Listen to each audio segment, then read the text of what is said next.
agama. Jadi mohon yang terakhir saya ingin sampaikan, tidak ada kesuksesan tanpa kerja keras, tidak ada kesuksesan tanpa perjuangan, dan tidak ada kesuksesan tanpa dorongan doa dari kedua orang tua kita. Jadi pada hari ini Anda ucapkan selamat, Anda mintakan maaf kepada orang-orang tercinta yang berkontribusi atas kesuksesan pendidikan kita.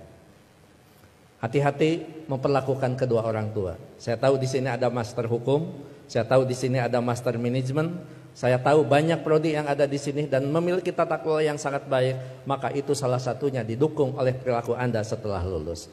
Pada saat Anda berinteraksi dengan kedua orang tua, jangan menggunakan pasal hukum. Pada saat ibu mengatakan, saya mau ketemu, kamu pulang, maka Anda akan mengatakan, mah tidak boleh memaksa, karena ada pasal hukumnya. Enggak ada itu, tidak berlaku untuk kedua orang tua.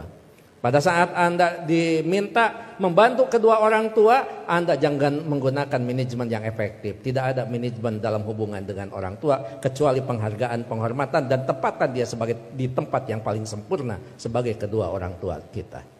Saya hanya ingin mengulang dengan cerita yang lama, tetapi ternyata ini memberikan sebuah inspirasi bagi kita. Mohon maaf, saya pernah jadi seorang pejabat. Pada saat saya sedang rapat, saya ditelepon oleh keponakan saya dan menyatakan ibu saya dalam keadaan sakit.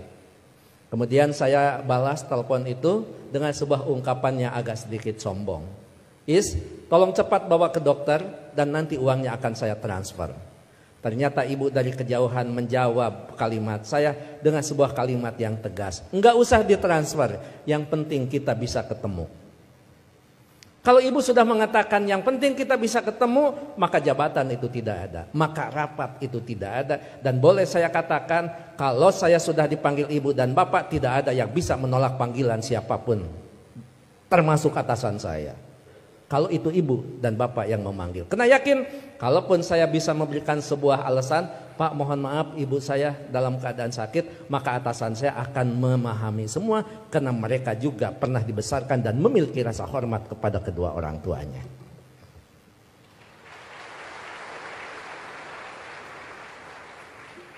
Pukul 8:30 malam saya pulang, dan saya sama seperti Anda, mungkin saya lebih kampung daripada Anda yang hari ini di wisuda. Saya tidak dilahirkan di tengah kota, saya dilahirkan di kaki Gunung Papandayan yang sekarang terkenal dengan tempat wisata Kawah Papandayan. 3 jam saya sampai di rumah, 11:30 saya sampai di rumah. Ternyata ibu dalam keadaan segar bugar, tetapi saya tidak menunjukkan perasaan suudon kepada ibu. Kenapa? Ternyata di situ ada hikmah. Bagi seorang ibu dan bapak dalam keadaan sakit, kemudian dia menunggu anaknya terkasih dan tersayang, maka pada saat dia bertemu, maka kehadirannya lebih mujarab daripada obat yang diberikan oleh seorang dokter. Catat itu.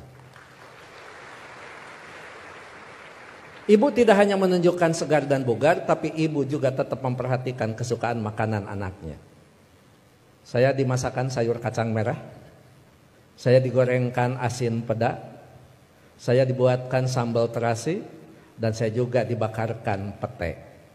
11:30 malam, coba bayangkan ada sayur kacang merah, nasi putih, bakar pete, dan belum peda ditambah sambal terasi.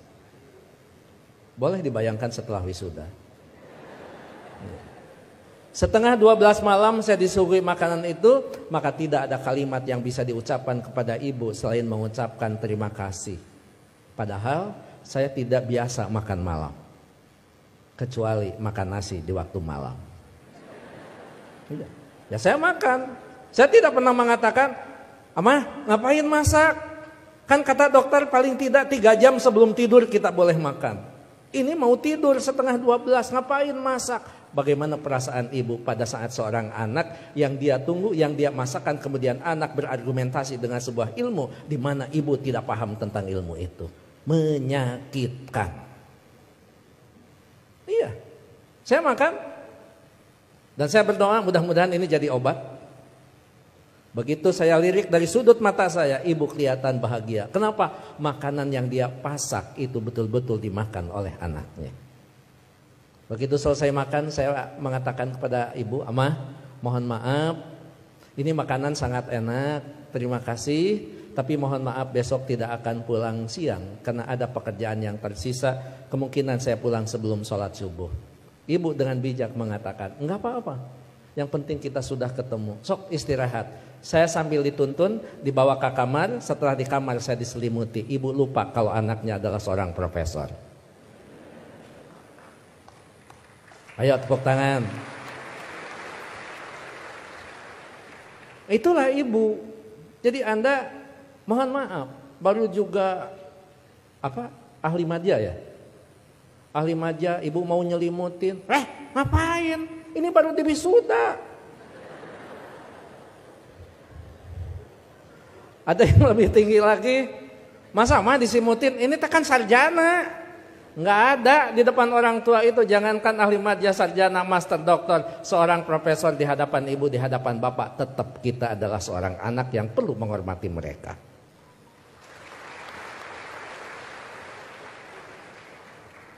Yang paling indah dan paling membuat saya terharu, pada pukul 3 saya bangun, ternyata ibu sudah berdiri di samping saya sambil menepuk bahu saya. Cepat kamu bangun, jangan lupakan sholat sepertiga malam terakhir. Kenapa? Kamu bisa mendapatkan yang semua ini bukan karena kepintaran kamu, jangan-jangan bukan karena kecerdasan kamu, mungkin keberuntungan doa kita dikabulkan oleh Allah Subhanahu wa taala. Jadi ibu masih khawatir tentang anaknya.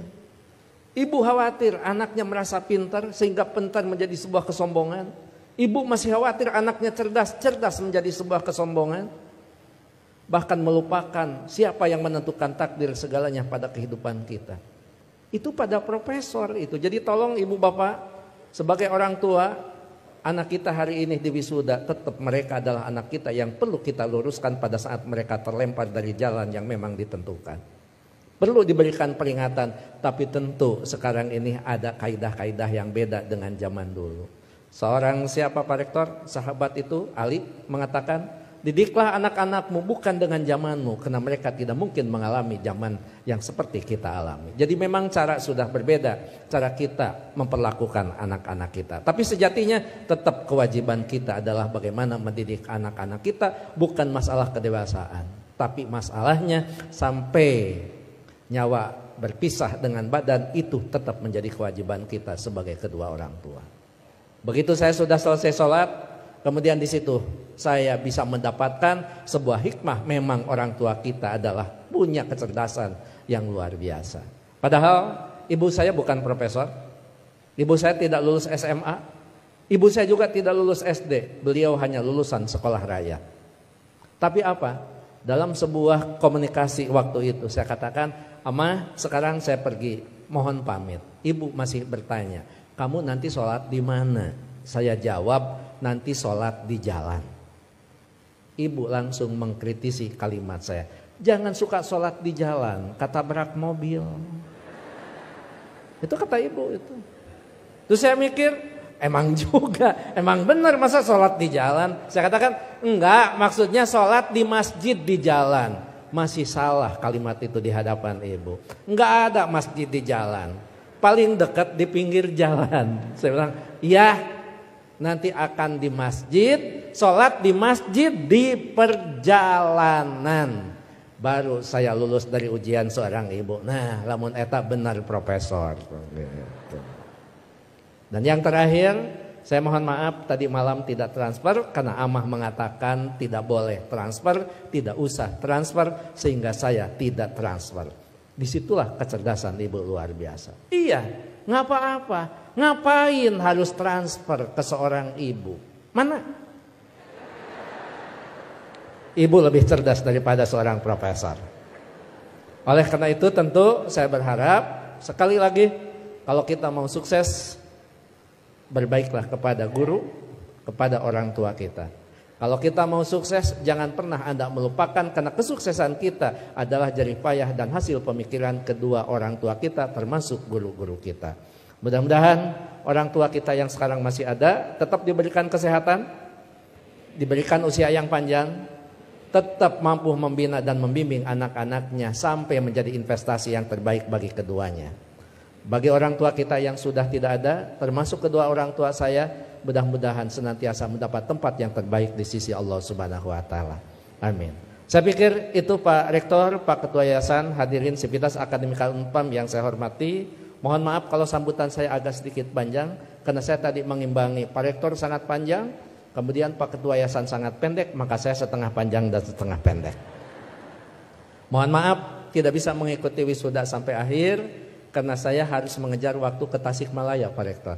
Apapun tadi yang dibicarakan oleh Pak Warek sudah dibicarakan dengan Pak Warek dan Pak Ketua Yayasan. Begitu juga kepada Pak Direktur, saya mohon pamit. Anggap saja kalau di Kementerian Agama kan tidak aneh, anggap saja saya penghulu. Penghulu biasanya kalau sudah menikahkan ijab qabul dinyatakan sah, penghulu biasanya pamit diri dan tidak perlu menunggu sampai resepsi. Terakhir, saya tidak akan membacakan pantun, tapi ini ulangan dari wisuda bulan kemarin karena setiap bulan Unpam wisuda, bahkan Unpam setiap wisudanya juga tidak bisa diganggu karena hari Minggu. Jadi saya tidak bisa menolak undangan Unpam. Gitu. Anda hanya tahu saja yang wisudawan wisudawati. Saya ini mantan aura kasih. Sekian dan terima kasih. Assalamualaikum warahmatullahi wabarakatuh.